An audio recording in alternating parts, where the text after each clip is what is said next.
नमस्कार, बहुत स्वागत है आपका। मैं हूं आपके साथ ऋतु ज्ञानवानी। कूनो से इस वक्त की बड़ी खबर है। बता दें आपको, कूनो में एक और चीते की मौत हुई है। नर चीते उदय की मौत हुई है। सुबह अचानक बीमार दिखाई दिया था उदय। गर्दन झुकाकर चल रहा था, बेहद सुस्त भी दिखाई दे रहा था चीता। डॉक्टरों ने ऑब्जर्वेशन में लेकर इलाज भी शुरू किया था। शाम 4 बजे उपचार के दौरान दम तोड़ दिया। समय पर उपचार नहीं मिलने की वजह से उदय ने दम तोड़ा है। जिम्मेदारों ने चीते पर निगरानी रखने में लापरवाही बरती। कूनो में पिछले महीने मादा चीता शाशा की मौत हो चुकी है। अब तक महीने भर के भीतर 2 चीते गंवा चुके हैं अपनी जान। आज ही बीमार होने की जानकारी लगी है। आज ही मौत हुई। बड़े बाड़े में चीता उदय रह रहा था। दक्षिण अफ्रीका से लाया गया था चीता उदय।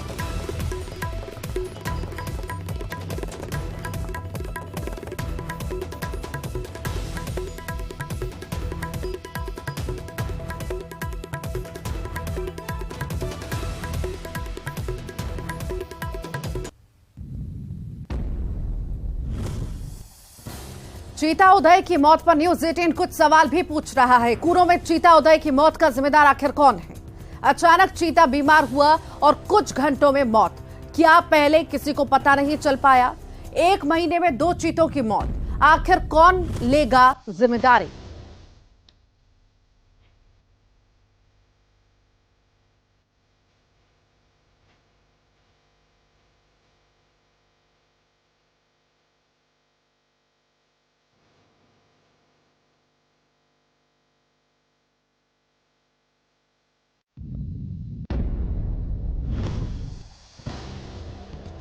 तो कूनो में चीता उदय की मौत का जिम्मेदार आखिर कौन है, ये बड़ा सवाल है।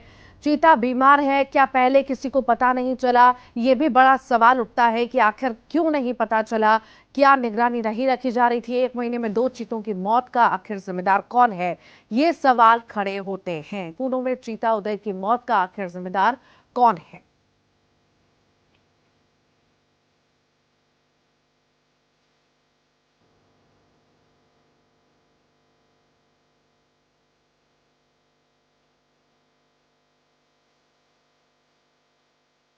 और इसी पर ज्यादा जानकारी के लिए दीपक हमारे साथ जुड़ गए हैं। दीपक, महीने भर के भीतर ही 2 चीतों की मौत हो जाना कई सारे सवाल यहाँ पर खड़े करती है। आखिर वन विभाग अलर्ट क्यों नहीं था? कैसे चीते की मौत हो गई?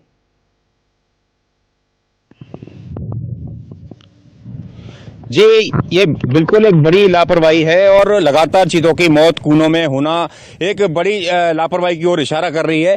और बताया यही जा रहा है अधिकारियों की तरफ से कि आज सुबह 8 बजे जो नर चीता है वो बीमार दिखाई दिया था, और जबकि होना ये चाहिए था कि इस पर लगातार मॉनिटरिंग करने की बात वन विभाग के अधिकारी कह रहे हैं। तो निश्चित तौर पर इन पर जो निगरानी होती तो पहले ही इसकी बीमार होने का पता लग जाता। अधिकारियों की ओर से बताया जा रहा है कि चीता सर झुका करके चल रहा था और बेहद सुस्त दिखाई दे रहा था, जिसके बाद उसे आज 8 बजे ऑब्जर्वेशन में लिया गया और उसका उपचार किया गया और शाम 4 बजे उसने दम तोड़ दिया। तो कहीं ना कहीं उपचार में देरी की गई है, ये बात खुलकर तो अधिकारी नहीं बता रहे, लेकिन जिस तरह से सुबह 8 बजे उसको बीमार का पता चलता है और शाम को उसकी मौत हो जाती है, तो कहीं ना कहीं ये तो है कि चीता आज से नहीं बल्कि बीते कई दिनों से बीमार होगा, इस वजह से अचानक उसकी मौत हुई है। और मैं आपको बता देता हूं, पहले जो मादा चीता शाशा है उसकी भी मौत कूनो में हो चुकी है। उसे नामीबिया से लाया गया था और अब ये दक्षिण अफ्रीका से लाए गए 12 चीतों में से एक है जिसकी मौत उदय की आज हुई है। और इसे प्रधानमंत्री नरेंद्र मोदी ने बीते 1-2 दिन पहले ही नाम दिया था और लोगों में खासा उत्साह था, क्योंकि भारत की जमीन पर चीते आए थे और भारतीय नाम से उन्हें पुकारा जाने लगा था। तो अब अचानक जब चीते की मौत हुई है तो यहाँ के जो प्रशासन है, कूनो प्रशासन है, उसकी लापरवाही पर भी सवाल खड़े हो रहे हैं। जी, वाकई लापरवाही पर बड़े सवाल खड़े हो रहे हैं। और सवाल ये भी है कि जिस तरह से 2 चीतों की मौत हो जाती है और ध्यान नहीं दिया जाता इस पर, आखिर ये कैसे माना जाए बाकी चीते वहां पर सुरक्षित रहेंगे और उनकी जान को खतरा नहीं है?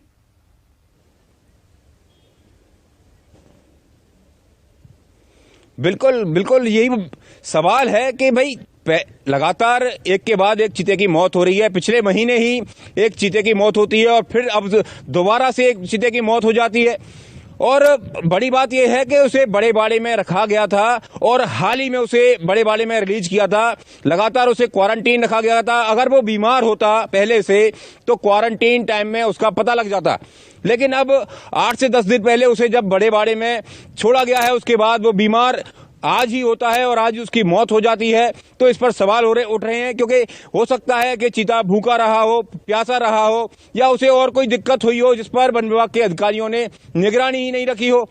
कहीं ना कहीं कोई ना कोई तो बात है जो खुलकर आनी चाहिए और ऐसे लापरवाह अधिकारियों पर कार्रवाई होनी चाहिए, क्योंकि सुप्रीम कोर्ट के जो जज हैं पहले ही कुनो प्रशासन के अधिकारियों पर सवाल खड़े कर चुके हैं। उन्होंने साफ शब्दों में पूछा था कि इनकी क्वालिफिकेशन क्या है, क्या वो इतने एक्सपर्ट हैं कि जो चीताओं को यहाँ पर रख सकें, उनका देखरेख और उपचार कर सकें। तो इसे लेकर भी अब सामने आ रही है ये बातें और लापरवाही है, जिस पर कुनो के अधिकारियों पर कड़ी कार्रवाई होनी चाहिए जिन्होंने इस तरह की लापरवाही बरती है। दीपक, आखिर इस पूरे मामले पर जिम्मेदार अधिकारियों का क्या कुछ कहना है? जिस तरह से पहले से ही बीमार था तभी जाकर के ऐसी स्थिति बनी है, क्योंकि अगर पहले निगरानी रखी गई होती, ध्यान दिया गया होता, तो शायद ऐसी स्थिति निर्मित नहीं होती और बाकियों के साथ भी शायद ऐसा ही हो रहा होगा कि बाकी भी चीते हो सकता है कोई उसमें से बीमार हो या किसी पर ध्यान नहीं दिया जा रहा। तो आखिर जिम्मेदार इस पर क्या कहते हैं, उनकी क्या राय है इस पर?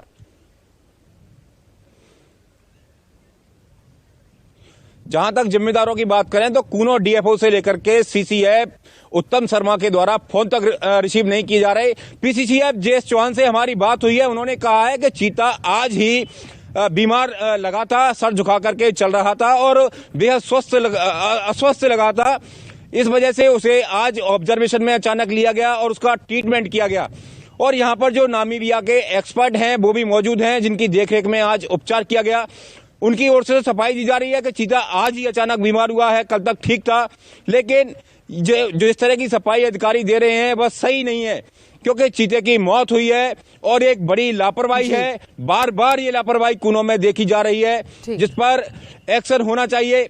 सभी जो वन्य जीव प्रेमी हैं उनकी तरफ से भी यही कहा जा रहा है कि ये लापरवाही है। पहले भी उन्होंने सवाल खड़े किए थे और अब फिर से सवाल खड़े होने लगे हैं, क्योंकि चीता अगर बीमार था तो 2 दिन 4 दिन पहले कुनो के अधिकारियों को पता होना चाहिए था, लेकिन उनकी ओर से इस बारे में कोई ना तो पहल की गई, ना ही चीते को अगर बीमार था तो उसको ऑब्जर्वेशन में पहले लिया गया, क्योंकि अगर समय से ट्रीटमेंट होता तो हो सकता था उसकी जान बच जाती। जी ठीक, बहुत बहुत शुक्रिया दीपक। टीकमगढ़ से बड़ी खबर की बात करते हैं। 7 साल की मासूम से दुष्कर्म हुआ है। पीड़िता के परिजनों ने शिकायत दर्ज कराई है, पुलिस ने मामला दर्ज किया है। किराना की दुकान में सामान लेने के लिए मासूम गई हुई थी, दुकानदार ने मासूम बच्ची से दुष्कर्म किया। लड़की का इलाज जिला अस्पताल में जारी है। और ज्यादा जानकारी के लिए राजीव हमारे साथ जुड़ गए हैं। राजीव, 7 साल की मासूम के साथ दुष्कर्म हुआ है, क्या ज्यादा जानकारी है मामले में? देखिए, 7 साल की मासूम के साथ एक दुकानदार ने दुष्कर्म किया है और जो पीड़ित लड़की है वो सामान लेने के लिए गई थी, तो गांव के दुकानदार ने उसको दुकान के अंदर ले जाकर उसके साथ दुष्कर्म की घटना को अंजाम दिया है। जिसके बाद आज जैसे ही परिजनों को मामले की जानकारी लगी तो सबसे पहले वो थाने में गए, जिसके बाद पुलिस ने तुरंत मामला दर्ज कर लिया है और आरोपी की तलाश शुरू कर दी है। हालांकि लड़की को मेडिकल के लिए जिला अस्पताल लाया गया था, वहां उसका उपचार चल रहा है और लड़की फिलहाल अब हालत उसकी ठीक बताई जा रही है और पुलिस पूरे मामले की जांच कर रही है और आरोपी की भी तलाश कर रही है, क्योंकि ये मामला एक दिन पहले का है। जिसके बाद परिजनों को जैसे ही मामले की जानकारी लगी तो तुरंत परिजन उसको थाने लेकर पहुंचे और पुलिस ने भी मामले को गंभीरता से लेकर आरोपी के खिलाफ मामला दर्ज कर लिया है। ठीक, बहुत बहुत शुक्रिया राजीव। दतिया से बड़ी खबर की बात करेंगे। कार ने बाइक को टक्कर मारी है, बाइक सवार 2 युवक घायल हुए हैं। गृह मंत्री नरोत्तम मिश्रा ने घायलों को अस्पताल पहुंचाया। चिरुला से दतिया गृह मंत्री लौट रहे थे, सड़क पर घायलों को देखकर गृह मंत्री ने अपना काफिला रोक दिया। अपने काफिले में शामिल गाड़ी से घायलों को अस्पताल पहुंचाया।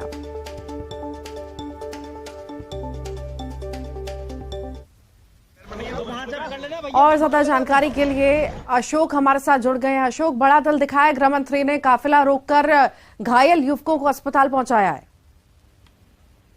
जी हाँ रितु, दरअसल ये रात की घटना थी और गृह मंत्री नरोत्तम मिश्रा जी हैं, उन एक किसी से मिलने के लिए वो चिरूला के पास गए हुए थे।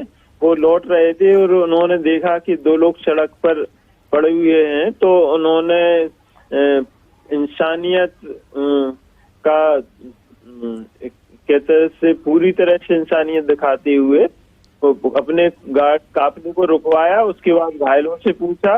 तो पहले उन्होंने कोशिश की कि शायद एम्बुलेंस आ रही हो, लेकिन एम्बुलेंस आने में देर थी, इसलिए उन्होंने काफिले में उनकी एक जो गाड़ी थी उसको तत्काल खाली करवाया और उनसे कहा कि इनको आप तत्काल अस्पताल छोड़कर आइए। और उन्होंने अधिकारियों को भी इस संबंध में निर्देश दिए कि इनको अच्छे से अच्छा इलाज मिले ताकि ये लोग जल्द ठीक हो जाए। जी रितु। ठीक, बहुत बहुत शुक्रिया अशोक। कोलकाता से बड़ी खबर है। सॉल्ट लेक इलाके में भीषण आग लगी है। फाल्गुनी आवास इलाके में आग लगी है, झुग्गी झोपड़ियों में आग लगी है और हड़कंप मचा है। दमकल की 10 गाड़ियां मौके पर मौजूद है। आग बुझाने की कोशिश लगातार जारी है। गैस सिलेंडर के फटने से आग लगना बताई जा रही है। फाल्गुनी आवासन इलाके में ये आग की तस्वीरें आप देख रहे हैं। कोलकाता से ये बड़ी खबर है। सॉल्ट लेक इलाके में भीषण आग की तस्वीरें हैं। ये फाल्गुनी आवासन इलाके के पास ये आग लगी है, जहां पर झुग्गी झोपड़ियों में आग लगना बताई जा रही है।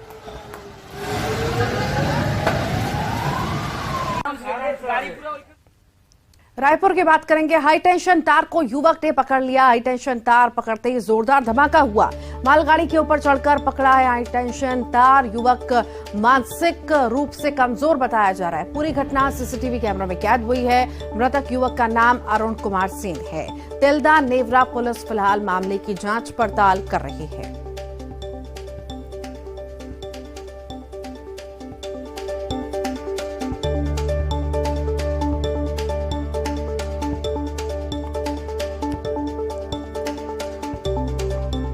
और ज्यादा जानकारी के लिए युगल हमारे साथ जुड़ गए हैं। युगल, हाई टेंशन तार को युवक ने पकड़ा है, क्या ज्यादा जानकारी, स्थिति कैसी और कैसे वहां पहुंचा वो? जी देखिए, काफी दिल दहला देने वाला घटना है और सबसे बड़ी बात यही है कि घटना का और इस हादसे का सीसीटीवी फुटेज भी सामने आया है। एक विक्षित युवक है जिसका नाम अरुण कुमार सेन बताया जा रहा है। अचानक से रेलवे स्टेशन परिसर में घूम रहा था और मालगाड़ी के ऊपर चढ़कर जो 11 kV की जो करंट प्रवाहित होता है उसे अचानक से जैसे युवक ने छुआ, उसके बाद अचानक जो धमाका हुआ और धमाके के बाद पूरी तरह से वो झुलस गया और नीचे गिर गया। मौके पर ही जो अरुण कुमार सेन है उसकी मौत हो गई और इसकी जानकारी रेलवे प्रशासन को मिली। उसके बाद तिल्दा पुलिस को इसकी जानकारी दी गई। तिल्दा नेवरा पुलिस वहां पर मौके पर पहुंची और पुलिस की जांच में ये पता चला कि अरुण कुमार से मानसिक रूप से विक्षिप्त था। उसकी मानसिक स्थिति ठीक नहीं थी और वो अचानक से वो रेलवे कंपाउंड में पहुंच करके उसने हाई टेंशन तार को हाथ से छुआ, जिसकी वजह से तत्काल वो झुलस गया और उसकी मौत हो गई। फिलहाल पूरे मामले की और भी जो जांच है नेवरा पुलिस है वो कर रही है। जी ठीक, बहुत शुक्रिया युगल, आप लगातार बने रहिएगा, फिर आपके पास लौटूंगी अगली खबर पर। छत्तीसगढ़ से बड़ी खबर है। गुड्डू मुस्लिम के छत्तीसगढ़ में होने की आशंका। अतीक अहमद का साथ खास था गुड्डू मुस्लिम। फरार गुड्डू मुस्लिम को तलाश रही है पुलिस। राजा खान से ओडिशा के सोहेला में पूछताछ हुई है। राजा खान महासमुंद जिले का निवासी है, उड़ीसा में रहता है। गुड्डू मुस्लिम का सहयोगी राजा खान से यूपी एसटीएफ की टीम भी पूछताछ कर रही है। यूपी एसटीएफ की टीम आई थी बरगढ़ डिस्ट्रिक्ट में और लोकल पुलिस स्टेशन को इन्फॉर्म करके असिस्टेंस लीगल तरह से मांगा था। उनके इन्वेस्टिगेशन में जो असिस्टेंस प्रोवाइड बरगढ़ पुलिस ने किया था एंड उस असिस्टेंस के दौरान उन्होंने कुछ वेरिफिकेशन किया है सोहला एरिया में। उस वेरिफिकेशन में लोकल पुलिस ने सहायता की थी। किसी आदमी को जितना हमारे पास सूचना अरेस्ट नहीं किया गया है एंड उसके वेरिफिकेशन के बाद वो एसटीएफ की टीम वापस चली गई। सर कुछ सीजर वगैरह कुछ नहीं, जितना लीगल प्रोसेस में सीआरपीसी के हिसाब से असिस्टेंस मांगा था वो प्रोसेस किया है। अगर कुछ किसी को अरेस्ट किया होता या सीज कुछ सामान होता तो निश्चित उसका इंटीमेशन लोकल पुलिस स्टेशन को एज पर सीआरपीसी दिया जाता। तो अभी इतनी ही सूचना हमारे पास। तो आगे की कुछ फिर आ सकते हैं जैसा कुछ? देखिए, इन्वेस्टिगेशन में इन्वेस्टिगेटिंग ऑफिसर के ऊपर सब चीज डिपेंड है। वो किसी भी जगह जा सकते हैं, किसी भी आदमी को एग्जामिन कर सकते हैं लीगल वे में, किसी भी कहीं भी असिस्टेंस मांग सकते हैं। तो ये इन्वेस्टिगेशन। और ज्यादा जानकारी के लिए युगल हमारे साथ लगातार जुड़े हुए हैं। युगल, गुड्डू मुस्लिम जिस पर कई सारे संगीन आरोप है और खासकर बम फेंकने का आरोप जो उस पर लगा है, और पुलिस तब से ही तलाश कर रही है गुड्डू मुस्लिम की जो खास था अतीक का। अब छत्तीसगढ़ में उसके होने की जानकारी मिल रही है, आशंका जताई जा रही है। जी देखिए, एसटीएफ यूपी एसटीएफ की टीम ने जो टीम है वो उड़ीसा पहुंची हुई थी। उड़ीसा के बरगढ़ में सोहेला में राजा खान नामक जो युवक है वो रहता है, और ये मूलतः छत्तीसगढ़ महासमुंद जिले का रहने वाला है, और गुड्डू मुस्लिम से उसकी काफी करीबी है, जान परिचय है। और इससे पहले भी जो इनपुट्स मिले थे कि गुड्डू मुस्लिम उड़ीसा आया हुआ था, उसी की तहकीकात करने, विवेचना करने एसटीएफ यूपी की टीम है वो बरगढ़ पहुंची हुई थी, और इस दौरान उन्होंने जांच किया है।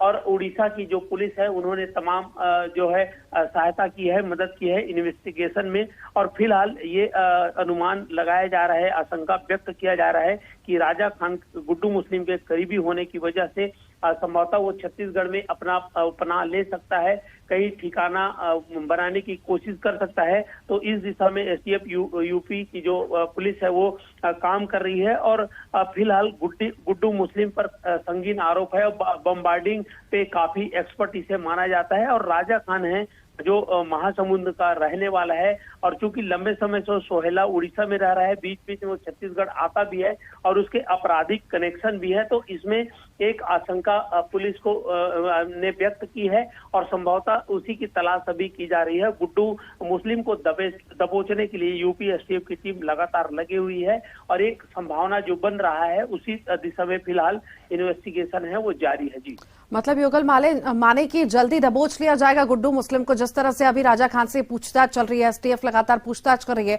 तो कहीं ना कहीं कुछ न कुछ सुराग मिल सकते हैं इस मामले में।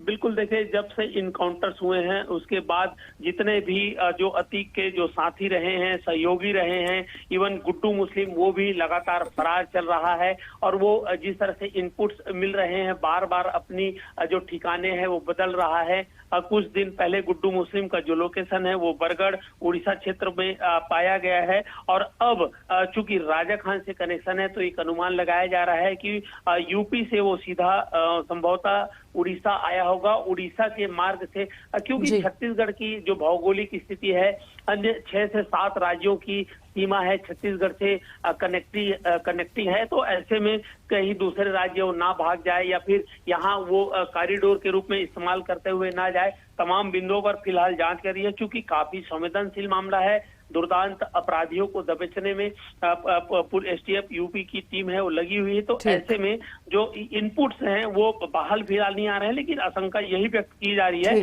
कि कहीं ठीक। बहुत बहुत शुक्रिया युगल जानकारी को साझा करने के लिए। और इसी के साथ ही फिलहाल के लिए बुलेटिन में इतना ही। Time to return gift to mother earth. जी हां, इस अर्थ डे पर सेल्फी नहीं ट्री फी की पारी है। अर्थ डे के मौके पर न्यूज 18 नेटवर्क के मेगा अभियान इंडिया पेड़ लगाओ का हिस्सा बनिए और पौधा लगाकर सेल्फी लीजिए और शेयर कीजिए। पर्यावरण संरक्षण के सजग प्रहरी बनिए।